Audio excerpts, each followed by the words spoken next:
अल्हम्दुलिल्लाहि रब्बिल आलमीन वल आकिबतु लिल मुत्तकीन वस्सलातु वस्सलामु अला सय्यदिल अंबियाइ वल मुरसलीन व अला आलिहि व अस्हाबिहि अजमाइन अम्मा बाद फ़अऊज़ु बिल्लाहि मिनश शैतानिर रजीम बिस्मिल्लाहिर रहमानिर रहीम। काला हिया असाया अतवक्कउ अलैहा व अहुश्शु बिहा अला गनमी वलिया फीहा मारिबु उखरा। सदक़ल्लाहुल अज़ीम। इन्नल्लाहा व मलाइकतहु युसल्लूना अलन नबी या अय्युहल्लज़ीना आमनू सल्लु अलैहि व सल्लिमू तस्लीमा। अल्लाहुम्मा सल्लि अला सय्यिदिना व मौलाना मुहम्मदिन व बारिक व सल्लिम व सल्लु अलैहि। अस्सलातु वस्सलामु अलैका या सय्यदी या रसूलल्लाह। अस्सलातु वस्सलामु अलैका या सय्यदी या हबीबल्लाह। अस्सलातु वस्सलामु अलैका या सय्यदी या मुहम्मदुर रसूलुल्लाह सल्लल्लाहु अलैहि व आलिहि वसल्लम। अल्लाह तबारक व तआला की हम्द व सना और उसके प्यारे हबीब हज़रत मोहम्मद सल्लल्लाहु अलैहि व आलिहि वसल्लम की ज़ात अक़दस पर दरूद व सलाम का नजराना पेश करने के बाद मैं सच्चे दिल से दुआ गो हूँ कि अल्लाह अज़्ज़ व जल मेरे हाज़रीन नाज़रीन सामईन के माल जान इज़्ज़त आबरू में बरकतें अता फ़रमाए और दुआ गो हूँ कि अल्लाह अज़्ज़ व जल मुझे हक़ सच ठीक ठीक बयान करने की तौफ़ीक अता फ़रमाए। अगर इसमें कोई गलती कोताही हो तो अल्लाह अज़्ज़ व जल अपने शान करीमी के सदक़े से मुझ बंदा नाचीज़ को माफ़ी अता फ़रमाए। दुआया कलिमात के बाद आज का जो मेरा उन्वान है वो है हज़रत मूसा अलैहिस्सलाम का असा। खुतबा के अंदर तलावत की गई आय करीमा सूरह ताहा आयत नंबर 18 पारा नंबर 16। तर्जुमा अर्ज़ की ये मेरा असा है, मैं इस पर तकिया लगाता हूँ और इससे अपनी बकरियों पर पत्ते झाड़ता हूँ और मेरे इसमें और काम हैं। इस आय करीमा के अंदर हज़रत मूसा अलैहिस्सलाम अल्लाह अज़्ज़ व जल के सवाल का जवाब अर्ज़ कर रहे हैं। हज़रत मूसा अलैहिस्सलाम ने अर्ज़ किया ये मेरा असा है, यानी कि ये मेरा डंडा है। यहाँ पर अल्लाह अज़्ज़ व जल के सवाल का जवाब पूरा हो गया, मगर हज़रत मूसा अलैहिस्सलाम ने अपने असा के मुतल्लिक़ मज़ीद फरमाया, मज़ीद बताया। इसमें क्या हिकमत है? मुफस्सिर ने जो इसकी हिकमत बयान की है वो मैं बयान करता हूँ। इसकी हिकमत यह है कि हज़रत मूसा अलैहिस्सलाम अल्लाह अज़्ज़ व जल की नेमतों का शुक्र अदा करें। हज़रत मूसा अलैहिस्सलाम ने अपने असा के फ़वाइद इसलिए बयान किए ताकि वो अल्लाह अज़्ज़ व जल की नेमतों का शुक्र अदा करें।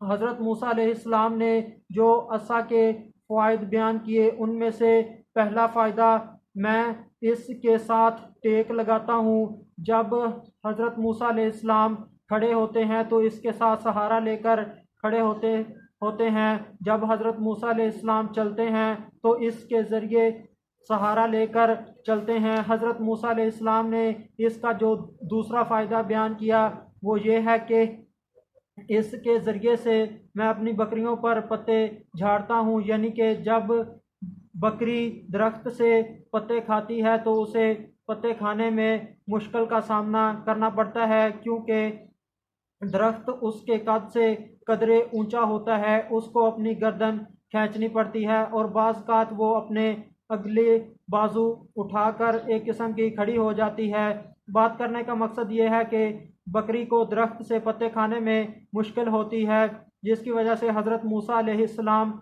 बकरियों के ऊपर उस असा के ज़रिए से पत्ते झाड़ते हैं, जिसकी वजह से बकरियां आसानी के साथ पत्ते खा लेती हैं। एक और तफसीर जो इसकी बयान हुई है वो ये है कि इसके ज़रिए से मैं बकरियों को हाँकता हूँ। बकरियों को चलाने के लिए हाँका जाता है। बकरियों को असा के ज़रिए से डराया जाता है, जिसके ज़रिए से वो चलती रहती हैं। अगर कोई बकरी रास्ते से हट जाए तो उसे इस असा के ज़रिए से दुरुस्त रास्ते के ऊपर लाया जाता है। और तीसरा फ़ायदा जो हज़रत मूसा अलैहिस्सलाम ने अपने असा का बयान किया वो ये है कि इसके ज़रिए से मैं दूसरे फ़वाइद भी हासिल करता हूँ, दूसरी ज़रूरियात भी हासिल करता हूँ। हज़रत मूसा अलैहिस्सलाम अपने असा के ज़रिए से जो दूसरे फ़ायदे हासिल करते हैं वो ये हैं पानी और तोशा उठाने में मददगार है। मूजी जानवरों को भगाने के लिए असा मददगार है और दुश्मन के खिलाफ लड़ाई में असा मददगार है। इसके अलावा जो असा के फ़वाइद बयान किए हैं वो यहाँ पर मैं 24 फ़वाइद असा के बयान करता हूँ। उनमें से पहला फ़ायदा, असा तोशा और पानी उठाने में मददगार है। असा मूजी जानवरों को भगाने में मददगार है। असा का तीसरा फ़ायदा, दुश्मन से लड़ाई में असा मददगार है। असा का चौथा फ़ायदा, कुएं से अगर पानी निकालना हो और रस्सी छोटी हो तो रस्सी के साथ असा को बांधकर कुएं से पानी निकाला जा सकता है। अगर गर्मी वगैरह लग रही हो और साया दस्तयाब ना हो तो असा को ज़मीन के अंदर गाड़ कर इसके ऊपर कोई चीज़ डालकर साया किया जा सकता है। बंदा सर्दी गर्मी से बच सकता है। असा का तीसरा फ़ायदा, ज़मीन के जो सांप बिच्छू कीड़े मकोड़े होते हैं उन्हें असा के ज़रिए मारा जा सकता है। असा का चौथा फ़ायदा, अगर बंदे के पास काफ़ी सामान हो और वो बंदा उस सामान को अपने असा के साथ एक जगह बांध दे और असा को अपने कंधे पर रख ले तो इसके ज़रिए से वो काफ़ी वज़नी सामान आसानी से उठा लेता है और वो दूर तक चल सकता है। असा का चौथा फ़ायदा, बकरियों को दरिंदों से बचाया जा सकता है। असा का पांचवा फ़ायदा, असा रखना अंबिया इकराम की सुन्नत है। असा का छठा फ़ायदा, सुलह की जीनत है। असा का सातवां फ़ायदा, दुश्मन के खिलाफ हथियार है। असा का आठवां फ़ायदा, कमज़ोर के लिए मददगार है। असा का नौवां फ़ायदा, मुनाफिकीन के लिए गम का बायस है। असा का 10वां फ़ायदा, इससे अताअत ज़्यादा होती है। असा का 11वां फ़ायदा, मोमन के पास असा हो तो शैतान भाग जाता है। असा का 12वां फ़ायदा, मुनाफिक व फाजिर इसके ज़रिए से डरता है। असा का 13वां फ़ायदा, किबला की तरफ सुतरा है। असा का 14वां फ़ायदा, असा ठोकर लगकर गिरने से बचाता है। असा का 15वां फ़ायदा, छतरी बनाकर बंदा गर्मी सर्दी से बच सकता है। असा का 18वां फ़ायदा, दूर की चीज़ों को करीब किया जा सकता है। असा का 19वां फ़ायदा, इसके ज़रिए से दरवाज़े को खटखटाया जा सकता है, दरवाज़े को बजाया जा सकता है।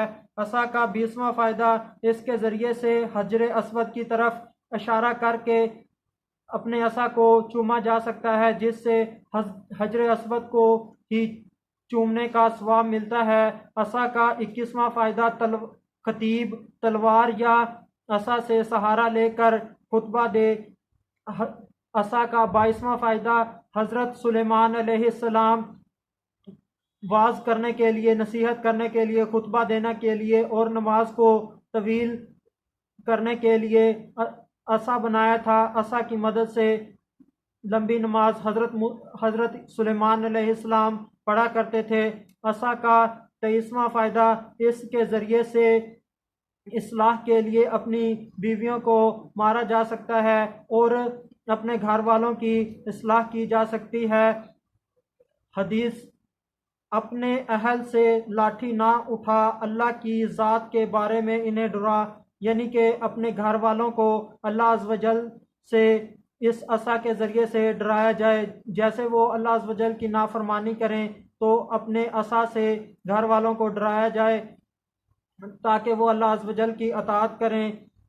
और दूसरी हदीस, रावी अबादा बिन सामित रदी अल्लाह ताला अन्हो, नबी करीम सल्लल्लाहु अलैहि वसल्लम ने किसी को नसीहत करते हुए फरमाया, तू अपने असा को वहाँ लटका जहाँ से तेरे घर वाले इसे देख सकें। मतलब ये कि जो घर का सरबरा है, जो मर्द है, वो अपना असा, अपनी लाठी, अपना डंडा वहाँ पर घर में रखे, वहाँ पर लटकाए जहाँ से सारे घर वाले उसे देखते रहें। कि मतलब यह कि बेटे को पता हो कि अगर मैंने गुनाह किया तो मेरे वालिद इस असा के ज़रिए से मुझे मारेंगे। बेटी को पता हो अगर मैं अल्लाह अज़्ज़ वजल की नाफरमानी करूंगी तो मेरा बाप मुझे इस असा के ज़रिए से मारेगा, और बीवी को भी पता हो अगर वो अल्लाह अज़्ज़ वजल की नाफरमानी करेगी तो मेरा शोहर मुझे इस असा से मारेगा। असा का 24वां फायदा, जिस कमजोर इंसान के पास असा होता है, असा उसे बार बार याद दिलाता है कि तू अब कमजोर हो चुका है और तू मरने के करीब है। आखिर में अल्लाह तबारक व ताला से दुआ है कि अल्लाह अज़्ज़ वजल हमें अपने नबी और रसूल हज़रत मूसा अलैहिस्सलाम के सदक़े से हमारी बिला हिसाब मग़फ़िरत फरमाए, हमारे गुनाहों को बख्श दे। वमा अलैना इल्लल बलागुल मुबीन।